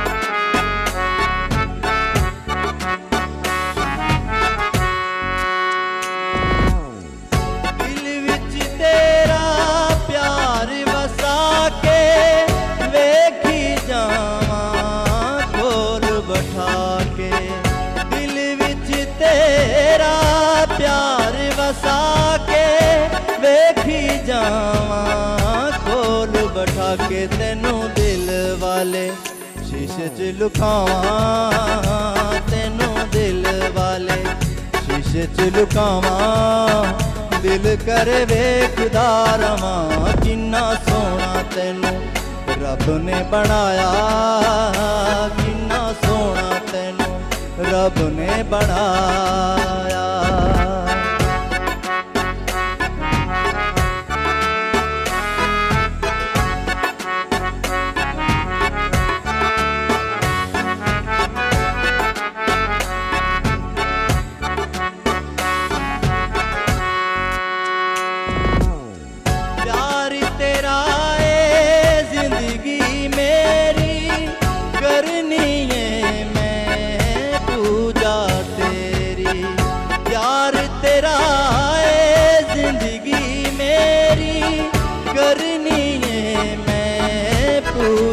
तेरी मेरी जिंदगी दा एयो सरमाया मेरी जिंदगी दा एयो सरमाया दिल करे वेखदा रवां किन्ना सोना तेनू रब ने बनाया किन्ना सोना तेनू रब ने बनाया दिल करे वेखदा रवां किन्ना सोना तेनू रब ने बनाया।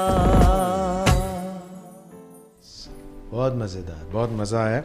और नाजरीन, असद असगर साहब वहाँ पे कीबोर्ड पे बैठे हैं और म्यूज़िक कॉम्पोजिशन जो ओरिजिनली तो उस्ताद नुसरत फ़तेह अली ख़ान की थी, मगर इसको आज रीमिक्स करना, प्ले करना असद असगर ने किया है। Thank you very much. और आपने बहुत ही ज़बरदस्त गाना गाया और ये निभाना गाना कोई आसान नहीं था, मगर सुल्तान आप you did a very good job. मज़ेदार हो गया जी, गाना भी मज़ेदार हो गया। और नाजरीन, अब आप हमें प्रोग्राम में कॉल भी कर सकते हैं। क्यों जी, कर लें कॉल? कॉल भी कर सकते हैं। आपको आ गई थी वक्फे में कॉल उमैर? अच्छा, और कामरान को भी आ गई थी, है ना? सब वो बेचारा देख रहा था, उसकी नहीं आई, है ना? तो ये मैं बात जिनकी कर रहा हूँ उनको समझ आ गई है। तो आप हमें कॉल कर सकते हैं। नंबर हमारा जो है वो आपने स्क्रीन पे फ्लैश कर दिया, बिल्कुल ठीक हो गया। तो कोई बात ऐसी जो आप कहना चाह रहे हो सुल्तान, और आपको आज मौका मिल गया है, तो आप कह दीजिए। सर, आप जो बोलेंगे मैं तो आपके पास बैठ और ये मेरे लिए बहुत ऑनर की बात है कि मैं आपके पास बैठ के आपकी बातें सुनता हूँ, सीखता हूँ और ज़िंदगी में आके मेरे काम आएंगी। बल्कि यार ये आप जैसी शख्सियत के साथ बैठ के ज़्यादा तारीफ नहीं करनी। नहीं, मैं ओरिजिनली कह रहा हूँ, मैं सीरियसली कह रहा हूँ कि आपके सामने बैठ के मैं, मेरे ख्याल में कुछ नहीं कह सकता। आप छोटे भाई हैं इसलिए, जो छोटे भाई ज़रा ख्याल करते हैं ना। ये हमारा कल्चर है, पंजाब का भी, पाकिस्तान का हमारा ये कल्चर है कि हम जो उम्र में हमसे बड़े होते हैं, बड़े भाइयों की जगह होते हैं, उनका ख्याल करते हैं। एक और बात है कि अगर कभी ज़िंदगी में मैं कभी बैठूंगा और किसी भी टॉपिक पे बोलूँगा या कभी होस्टिंग करूँगा किसी लेवल पे, तो मैं ये फ़ख्र से कह सकूँगा कि आज अगर मैं कुछ बोल रहा हूँ तो मैं कुछ साल पहले मैंने डॉक्टर इजाज़ साहब के साथ बैठ के ये सीखा है। बड़ी मेहरबानी, दुआ करें कि इंशाल्लाह। ये दरअसल इसमें जो है ना आपकी बड़ाई है। वजह मैं बताता हूँ, अब मैं आपके साथ जितनी भी देर बैठ जाऊँ, मैं आप जैसा गाना नहीं गा सकता। तो आप हैं जो इधर से सीख के वैसी होस्टिंग भी कर सकते हैं, फिर तो आपकी बड़ाई हुई ना। आप अच्छाई तो आपके अंदर है। मैं चाहे कितना भी जोर लगा लूँ, ऐसा गाना नहीं गा सकता। मैंने एक दो दफ़ा कोशिश की, मगर मैं अभी गाना में बिल्कुल नौब्याहता था मेरा गाना, यानी अभी आगाज़ ही था। तो मेरी जिस तरह से दिल शिकनी की गई और जिस तरह से मैंने वो गाना गाया था, आजा सनम के मधुर चांदनी में हम, तुम मिले तो वीराने में भी आ जाएगी बार, झूमने लगेगा आसमां, झूमने लगे। मैंने उसमें थोड़ा सा ना ज़रा टच चेंज, झूम झूम झूम झूम झूम झूम, ये है नहीं असल गाने में नहीं, मगर मैंने कहा ज़रा उसमें थोड़ा सा जिद्दत पैदा की जाए। झूमने लगेगा आसमां, कहता है दिल और मचलता है दिल मेरे साजन, समथिंग लाइक दैट, है ना। तो ये मैं कोशिश करता हूँ, मगर उतना अच्छा गा नहीं सकता। लग रहे हैं ऐसे। मतलब ऐसा लगता है आफाकी किस्म का गाना, पूरे आलम पे छाया हुआ गाना गाया। मगर मुझे किसी ने ये बताया कि आपको जो भी गाना दे दिया जाए, आप माशाल्लाह एक ही तरह से गा देते हैं, उसमें कोई तब्दीली नहीं आती, कोई सुर लय इधर से उधर नहीं होती, सब गाने एक तरह। कुछ लोगों ने तो कहा कि अगर आपको जो है ना ये कहा जाए तो आप कौमी तराने की तरह ये गा लें। ऐसे लोग दिल शिकनी करते हैं, मगर मैंने उसको दिल पे नहीं लिया। मैं आज भी ये देखें आपके सामने कोशिश की है। तो इंसान को अपनी धुन का, क्यों जी रॉबिन साहब, अपनी धुन का पक्का होना चाहिए और अपने मन का सच्चा होना चाहिए। ये हकीकत है। तो हकीकत जो छुप तो नहीं सकती सदाकत के असूलों से, कि खुशबू आ नहीं सकती कभी कागज़ के फूलों से, ये भी ऐसी बातें भी हैं। ये सारे असर हैं यार।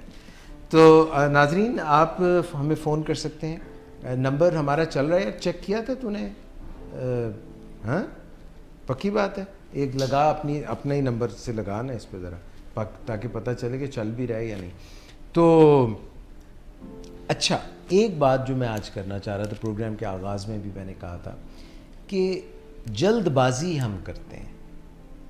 कई दफ़ा हम कोई काम कर रहे होते हैं, कहीं पे पहुंचना चाह रहे होते हैं, कहीं पे ज़िंदगी में कुछ हासिल करना चाह रहे होते हैं, और हमें बड़ी जल्दी होती है कि हम जल्दी से उस मकाम पे पहुंच जाएं।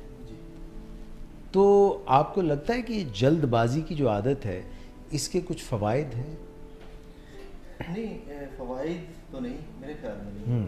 वक्ती तौर पे अगर आपको फ़ायदा नज़र आ जाता है, लेकिन उसके देर पा जो है कभी फ़वाइद नहीं होते, नुकसान ही होता है। जो चीज़ स्टेप बाय स्टेप देखें, आप पहले खुदाई करते हैं, फिर उसमें पानी लगाते हैं, फिर वो पंजाबी हमारी ज़बान में कहते हैं वतर आता है, ज़मीन में वतर आता है, उसके बाद फिर बीज डालते हैं, फिर पानी, फिर खाद, स्टेप बाय स्टेप जब वो दाना बनता है ना, फिर खाने के काबिल कि दाना खाक में मिलकर गुलो गुलजार होता है। तो हर काम का एक वक्त मुकर्रर किया जाता है। ये पूरी कायनात अल्लाह ताला एक निज़ाम, जो पूरा निज़ाम है ना, ये अल्लाह ताला पूरे प्रोग्राम के तहत चला रहा है। वाह। ऐसे तो नहीं कि चाँद है वो टाइम से पहले आ जाए, सूरज पहले आ जाए तो गड़बड़ होगी ना। तो इसीलिए कोई भी काम है जल्दबाजी के साथ अगर हम करेंगे या सोचेंगे तो हम अपना नुकसान करेंगे। तो वो पक्का होता है जब आप टाइम पे छोड़ देते हैं कि ये काम मैंने करना है, पूरे टाइम पे इसे करना है, तो फिर वो मजबूती के साथ वो काम होता है और उसमें कामयाबी के चांसेस 100% होते हैं। ये बात आपने बहुत अच्छी की है और काम की बात कही है, और ये आपने जो मिसाल दी है, अब इसको थोड़ा सा हम एक और एंगल से देख लेते हैं कि जल्दबाजी। अच्छा, दूसरी बात ये बताइए कि अगर हम सही जानिब चल रहे हैं, एक डायरेक्शन हमारी सही है, हमें मंजिल का तयन हमने कर लिया है और हम सही मंजिल की जानिब बढ़ रहे हैं, अब उसमें अगर हम आहिस्ता आहिस्ता भी चलें, कुछ ना कुछ चलते रहें, तो भी हम मंजिल की तरफ पहुंच जाएंगे।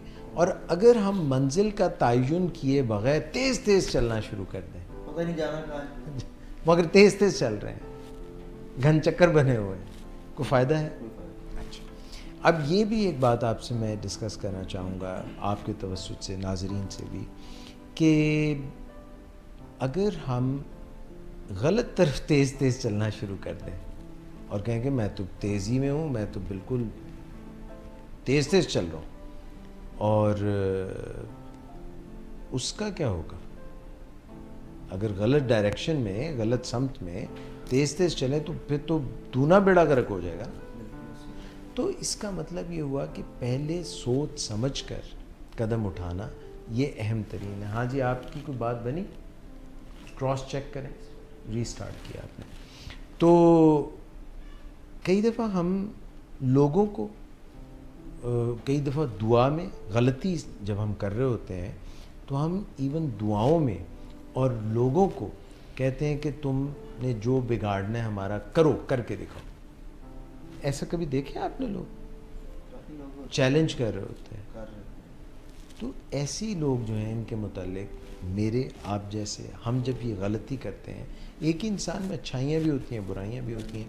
तो अंग्रेज़ी में एक जुमला बोलते हैं, हेस्ट मेक्स वेस्ट।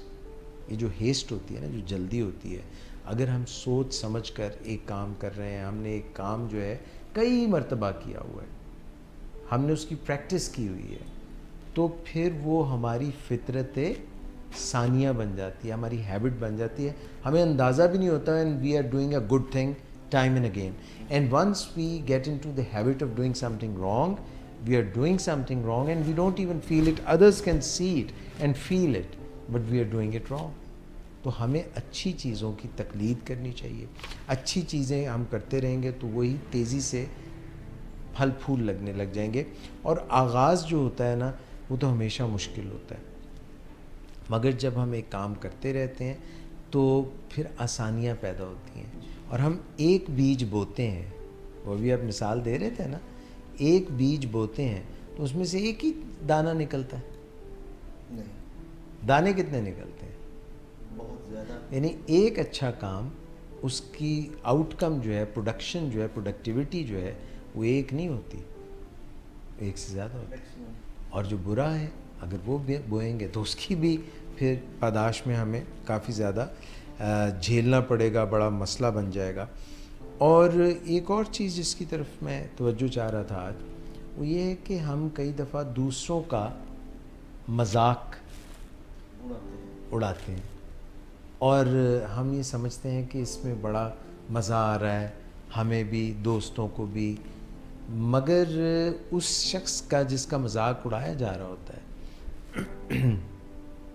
उसकी जगह पे अगर हम अपने आप को रख के देखें तो ये कैसा रहेगा?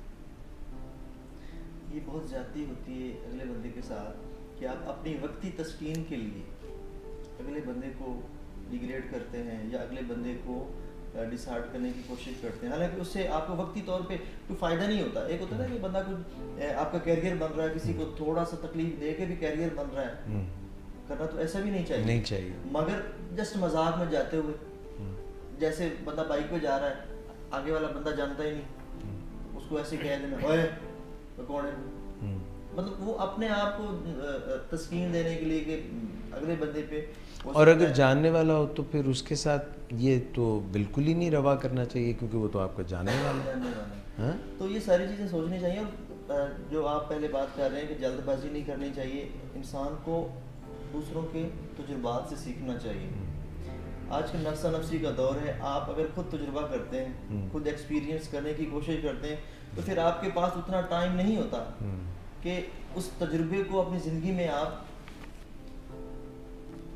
उस तजुर्बे का अपनी ज़िंदगी में फ़ायदा ले सकें। तो कोशिश करनी चाहिए कि अगर कोई जल्दबाज है और कोई गलत समझ जा रहा है और उसका क्या अंजाम क्या हुआ था, आप उनको देखें। आपके आसपास लोग नज़र आ जाते हैं कि जिसने यार ये काम किया था, इसने तहम्मुल के साथ किया था, इसको क्या फ़ायदा हुआ, इसने जल्दबाजी के साथ किया था, इसको क्या फ़ायदा हुआ। अब उनका कंपैरिजन करके अपने लिए एक चीज़ निकाल सकते हैं, सबक हासिल कर सकते हैं, बजाय इसके कि आप इधर उधर देखें ना, सोसाइटी में कहीं नज़र से देखें ना और अपने तजुर्बे करते रहें और अपनी उम्र गंवा बैठे और एंड पे आपको नेगेटिव रिजल्ट मिले। तो एक तो ये, दूसरा ये कि सबसे पहले अपने आप को, जैसे आप फरमा रहे हैं कि अपनी अगले बंदे की जगह अपने आप को जब हम रख के देखेंगे, फिर हम फिर वो गलती के चांसेस कम होते हैं। बिल्कुल, अगले बंदे को डिग्रेड करने के चांसेस बिल्कुल कम हो जाते हैं, क्योंकि तब वो बंदे को लग रहा होता है कि यार मुझे इतनी तकलीफ हो रही है तो उसको भी होती होगी। बिल्कुल सही बात। वो जो मैंने आपसे शुरू में बात की थी कि बज़ाहिर आपको कोई कितना भी मजबूत नज़र आए है तो वो भी, उसका भी एक दिल तो है ना, होता है। हाँ, वो गोश्त पोश्त का है, उसको भी कोई दर्द तो होती है, बर्दाश्त कर जाए तो अलग बात है। सर ये ऊपर का खोल होता है। ये लोग कहते हैं ना कि फलां बड़ा दलेर है, फलां बड़ा मजबूत है, ऊपर का खोल होता है और वो अपनी कह सकते हैं ईगो या अना या एक भरम होता है जो कायम रखते हैं। जैसे वो मिस भी कह रही थी कि कुछ लोगों की आंखों में दर्द नज़र आता है, जो लोग उस दर्द को कंट्रोल करते हैं और उस दर्द को आंसुओं की शक्ल में बाहर नहीं जाने देते, वो यहाँ नजर आता है। जो बंदा अंदर तकलीफों को उसने कंट्रोल किया होता है, काबू किया होता है, जो चाहता है कि मैं मुआशरे में मजबूत ही नजर आऊँ, अंदर जितना मर्जी टूटा रहा, फिर उसकी आंखों में वो चीज़ें नजर आती हैं, कहीं ना कहीं वो चमक नजर आती है। ये आपने देखा है, इसीलिए ये जो बड़े बड़े आर्टिस्ट होते हैं ना, बड़े बड़े रॉक स्टार सिंगर्स, ये आते हैं रात के वक्त परफॉर्मेंस करने, तो इन्होंने काली ऐनक लगाई होती है ताकि उनकी जो आंखों का दर्द है ना, माइकल जैक्सन को भी देखो और भी इस तरह बड़े बड़े अक्सर, तो उन्होंने वो लगाई होती है काली ऐनक, ताकि उनके जो दिल का दर्द है वो कोई पहचाने। और जब वो सुर लगाते हैं, आवाज़ उनकी जो होती है, या आर्टिस्ट लोग जो होते हैं, वो उनका दर्द जो दिल का है वो मुंतकिल हो जाता है। वो मेरे यार दिल का दर्द मुंतकिल हुआ फ़ोन में, नहीं चल रहा, वो पहले से नहीं ना 2-4 दफ़ा पता किया था कि चल रहा है या नहीं, यही हुआ ना, यही हुआ। तो आज नाजरीन आप फ़ोन, ये जो अच्छे अच्छे लोग सामने बैठे हैं इनकी वजह से, स्क्रीन पे डाल वो मैं अपना नंबर दे दूंगा तो बड़ा मसला हो जाएगा। तो वो तो ये हमारा विलिंग वेज का नंबर है ना, ऑफिशियल नंबर है, तो वो हमने इसलिए वहाँ पे दिया होता है। मगर कोई बात नहीं, अगर आज हमारी बात नहीं हुई तो उसमें क्या है कि वो बढ़ जाएगी। क्या चीज़ बढ़ जाएगी? जो लोग फ़ोन तजस्सुस बढ़ जाएगा, जो लोग फ़ोन जुस्तजू बढ़ जाएगी, जो लोग फ़ोन करना चाहते हैं और फ़ोन मिल पा नहीं रहा, तो उनको चाहिए कि वो अपनी बातें कमेंट के जरिए वो तो कर सकते हैं। और वैसे भी क्या है फ़र्क है, अगर आप फ़ोन नहीं कर पाते तो कोई बात नहीं, ख़ून कर दीजिए। एक मतलब फ़े और खे का कितना फ़र्क है, हाँ? तो ये गलत बात है, किसी की उम्मीदों का खून कर दीजिए। ये बड़ा आसान है, आज के दौर में ये आसान है। हाँ, और ये कर भी देंगे लोग। मैं आज बताऊं आपको 5-6 गुर बताऊं कि हमें तवक्कुआत में क्या करना चाहिए और क्या नहीं करना। फिर उसके बाद हाफिज़ साहब, वो आपने जाना है ना आज लेके शॉपिंग पे, हैं?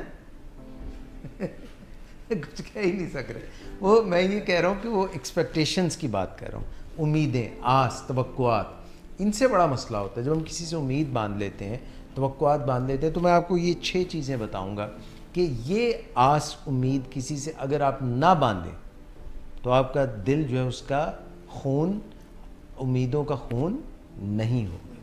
फ़ोन हो सकता है मगर खून नहीं होगा। सबसे पहली तो ये है कि आप ये ना समझें कि आपका बहुत ही प्यारा, आपका बहुत ही करीबी, आपकी वाइफ हो सकती है, आपका दोस्त हो सकता है, जो भी आपको बहुत, वो आपकी हर बात पे कहेगा आमन्ना सदकना, यानी हर बात पे वो ये ना एक्सपेक्ट करें कि वो यस के जी पे आकर। जब हम ये एक्सपेक्ट करते हैं कि दूसरे का शायद हमने डिसएग्री करने का राइट सल्ब कर लिया है, दूसरा अब हमसे गैर, वो क्या कहते हैं, इत्तेफाक करना, और वो कर ही नहीं सकता, कर ही नहीं सकता, ये सोचते कि कर ही नहीं सकता, जो मैं कहूँगा वो बस हरफ आखिर है। तो उससे तो फिर उम्मीद आपने गलत बांध दी ना, तो फिर वहाँ पे लड़ाई होगी। तो एक तो ये हम दूसरों को राइट दें, उनको ये हक दें कि अगर वो हमसे एग्री ना भी करें, कहीं वो हमसे कर सकते हैं, डिसएग्री कर सकते हैं। एक तो ये जो है ना, जब हम ये एक्सपेक्टेशन बांधेंगे कि वो एग्री करेंगे हर इशू पे, तो ख़राबी होगी। डिसएग्रीमेंट, अच्छा डिसएग्री जब कोई करता है तो ये ज़रूरी नहीं, अंग्रेज़ी में एक बात कहते हैं कि you can disagree with someone without being disagreeable. मतलब उसका ये है कि अगर हम किसी से इत्तेफाक नहीं भी कर रहे हैं, हम किसी की बात करते हैं, जी इस बात से मैं इत्तेफाक नहीं, तो ऐसे ना कहें कि उसके ऊपर ज़ख्म पड़े, उसको तकलीफ़ हो, वो एक आपके मुखालिफ स्टैंस ले ले। इज़्ज़त से, एहतराम से, प्यार से भी कह सकते हैं कि आपकी बात जो है वो बड़ी अच्छी है उसमें, मगर मेरी इसके ऊपर जो राय है और जो मेरा तजुर्बा है जिससे मैं गुज़रा हूँ, क्योंकि क्या एक ही मंजिल के कई दूसरे रास्ते नहीं हो सकते, हो सकते हैं ना। एक ये बात है। दूसरी बात ये है कि अगर हम किसी से ये तवक्को बांधें कि ये हमेशा उस तरह से कदम उठाएंगे, चलेंगे जैसा मैं इनको बताऊंगा, बच्चों को या किसी और को, क्या ये मुमकिन है? लोगों को ऐसे नहीं लगेगा जैसे उनकी आपने शख्सी आज़ादी छीन ली है।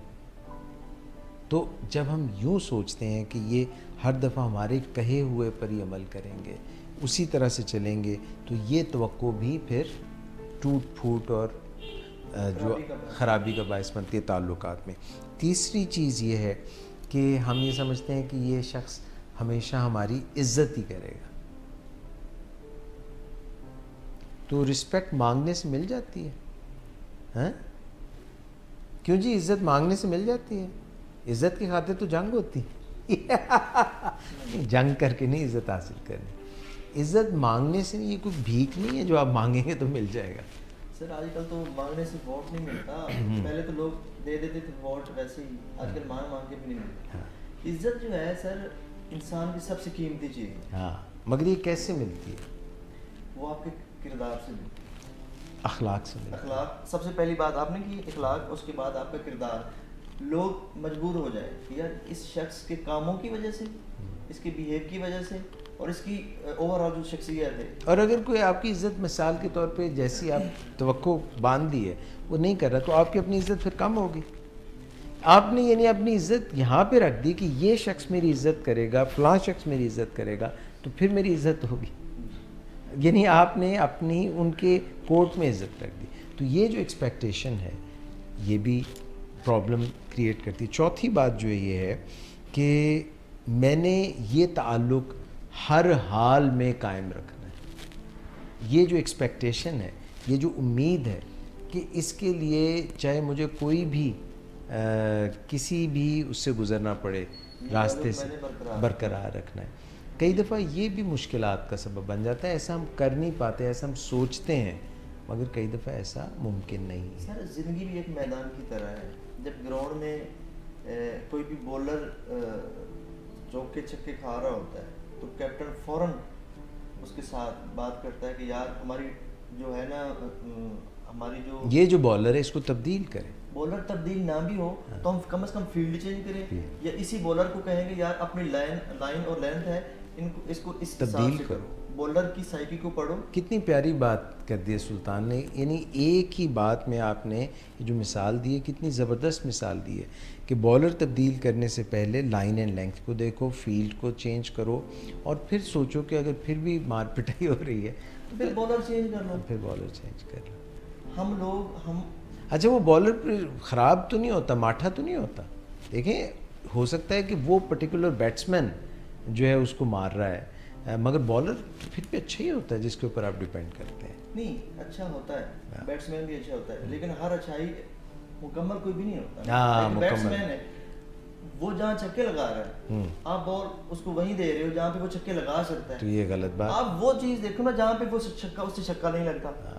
अगर वो ऑफ साइड पे आप बॉल करवा रहे हो, छक्के लगा रहे हैं, आप उसको यार्कर करें, आप उसको बाउंसर करें, तो चांसेस कम होते हैं। बिल्कुल सही है। और एक और बात है सर, हमने हल्का हिबाब बना लिया होता है कि इन्हीं से हमने इज्जत करवानी, इन्हीं के साथ ताल्लुकात कायम रखने, इन्हीं के साथ निभानी है ज़िंदगी।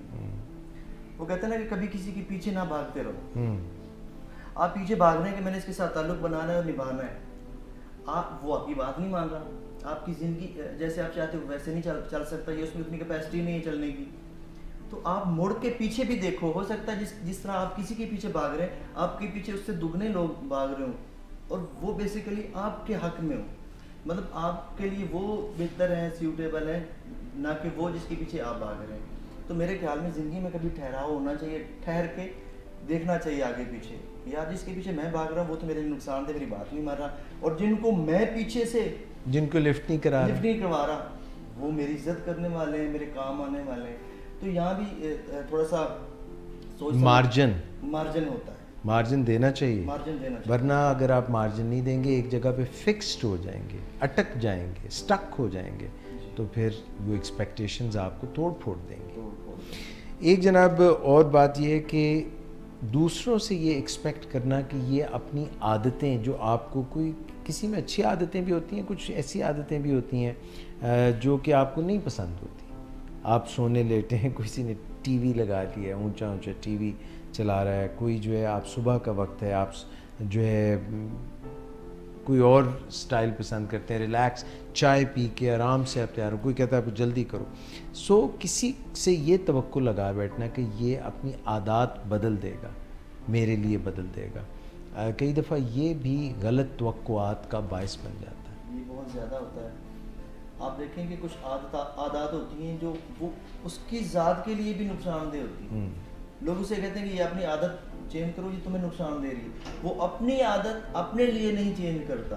तो जब आप उससे उम्मीद रखते हैं कि वो अपनी आदत मेरे लिए चेंज करेगा, तो वो तो कभी नहीं हो सकती। और सुल्तान ये बताएं कि जब हमें ख़ुद को अपनी आदत तब्दील करनी हो, हमें एहसास हो जाए कि आदत अच्छी नहीं है, तो बहुत आसानी से आदत तब्दील हो जाती है। नहीं, इसमें थोड़ी सी मुश्किल होती है। नहीं, मुश्किल एक चीज़ में मुश्किल होती है, अपने आप में वो उस बात को जान लेना कि आदत मेरी बुरी है। जानते हुए थोड़ी सी देर हो जाती, तकलीफ होती है, खुद को मनाना पड़ता है। आप मानते ही नहीं, आप खुद को कहते हैं कि यार ठीक तो हूँ। जब आप मान लेते हैं कि इसमें ये मेरी आदत गलत है, तो फिर आपके लिए आसान होता है कि उस आदत को चेंज करना। लोग अगर खुद अपनी आदत तब्दील करना मुश्किल है कदरे, तो फिर दूसरों से ये तवक्को करना कि वो फ़ौरन आपके लिए आदत बदल लें, उनको भी तो टाइम चाहिए ना।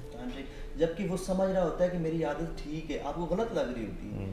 अगर वो एक आदत बार बार रिपीट कर रहा है, कोई काम या कोई और फिर वो उसकी आदत भी तो बन गई है, आदत भी तो बन गई है ना, उसको छोड़ना है। उसके लिए वो जो बुरी आदतें होती हैं, जो हमें डिसफंक्शनल कर रही होती हैं, जो ज़िंदगी में हमें फ़ायदे की बजाय नुकसान दे रही होती हैं, उन्हीं को तो हम इल्लत कहते हैं, उसी को तो हम एडिक्शन कहते हैं। हैबिट वो जो फ़ायदा दे, इल्लत वो जो हमें ख़ुद को और दूसरों को, हमारे करीबी लोगों को नुकसान दे। और आखिरी बात जो हम तवक्कुआत की बात कर रहे थे कि दूसरों से हम जो तवक्कुआत बांध लेते हैं, जिससे रिश्ते नाते जो है कमज़ोर पड़ते हैं, दरारें पड़ती हैं, टूट फूट का शिकार होते हैं, कि हम ये सोचना शुरू कर दें कि ये शख्स हमेशा सब ठीक ही रहेगा, ये ओके रहेगा, इससे कोई गलती नहीं होगी, ये हमेशा सब काम ठीक करेगा। या मैं जो काम करता हूँ सारे वो हमेशा ठीक ही करता हूँ। ये जो सोच है, ये जो उम्मीद है, ये जो एक्सपेक्टेशन है, इससे भी खराबियाँ पैदा होती हैं। मैं कहते हैं ना, अपनी मैं मार दे हो। पंजाबी में वो बुजुर्ग सूफी शायर शुरा जो हैं, उन्होंने भी इस बात को बार बार लिखा है।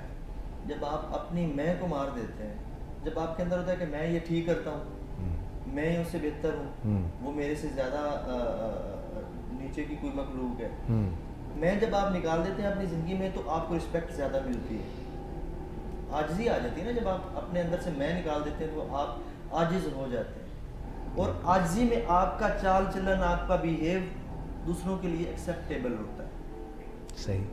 तो फिर आपको रिस्पेक्ट भी मिलती है, आपके ताल्लुकात भी मजबूत होते हैं, और आपके जो पुराने ताल्लुकात होते हैं वो ब्रेक भी नहीं होते, चांसेस कम से कम होते हैं। बिल्कुल सही। तो इसलिए मैं की जैसे आप बात करें, तो मैं ज़िंदगी में से निकाल दें तो सब ओके। मैं तो बकरी करती है। तो मेरा ख्याल आज के प्रोग्राम में कुछ हमने पहला जो वक्फ़ा था रॉबिन साहब, उसमें काफ़ी जो है हंसी की फुलझड़ियाँ चलाई हमने, और जो ये आने के बाद एक वक्फ़ा था उसमें हमने आपसे गाना भी सुना, और कुछ जो है सीरियस नोट्स पे भी बातचीत की। आज के प्रोग्राम में जाने से पहले मैं ये चाहूँगा कि हम सोब्राइटी जब एडिक्शन का कोई शिकार हो जाता है, जब कोई इल्लत का शिकार हो जाता है, जब वो कोई गलत रवैये अपना लेता है, किसी सब्सटेंस अब्यूज़ करने लगता है, नशा करने लगता है, तो हम उसको पूरी तालीम देते हैं, उसके जिस्म को डिटॉक्सिफाई करते हैं। विलिंग वेज पे भी हम ऐसे ही करते हैं, और दुनिया भर के रिहैब सेंटर्स में भी ऐसा ही करते हैं हम।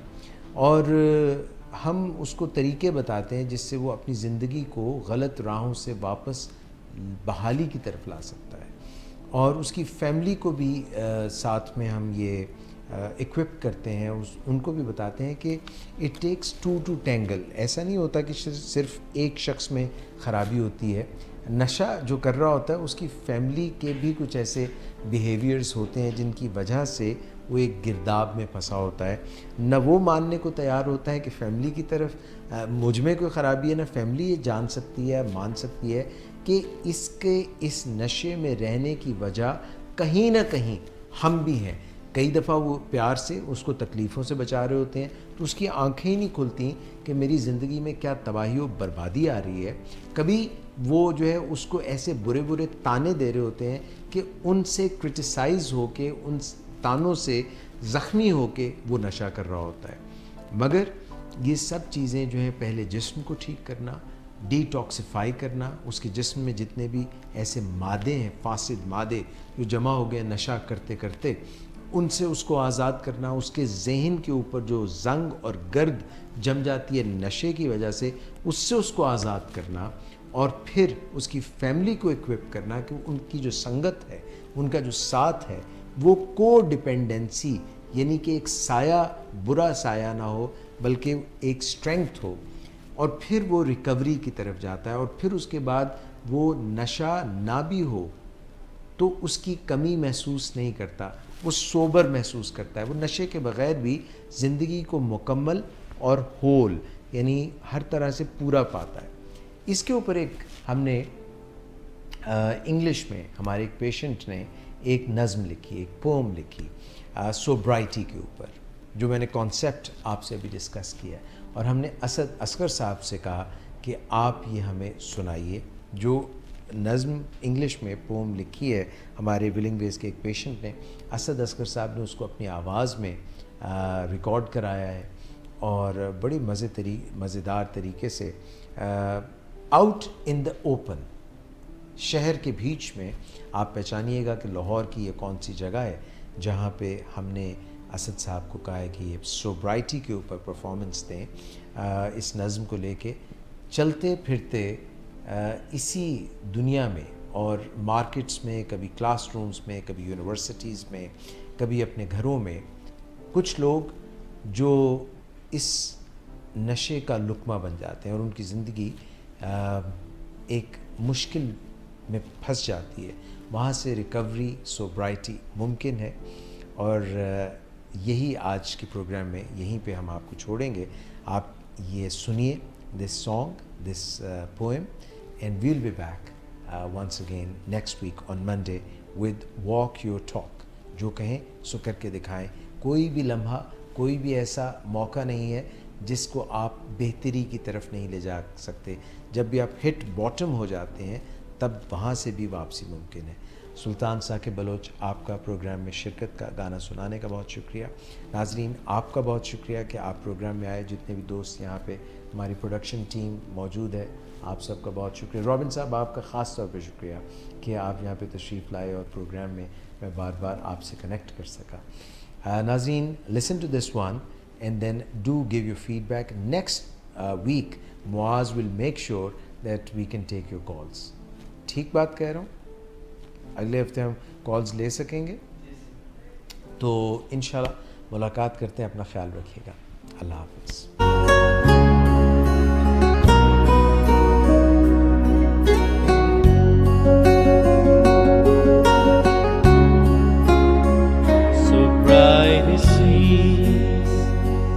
Like a heart, people don't know about its charm. For now it's pain, in the long run it's gain. In the long run it's a gain. I know it's long drive, but I'm doing junkie pride. But I'm done with junkie pride. Recovery can be full of fears, but it's better than your family tears. But it's better than your family tears. We cry over 100 days, but there are no other ways.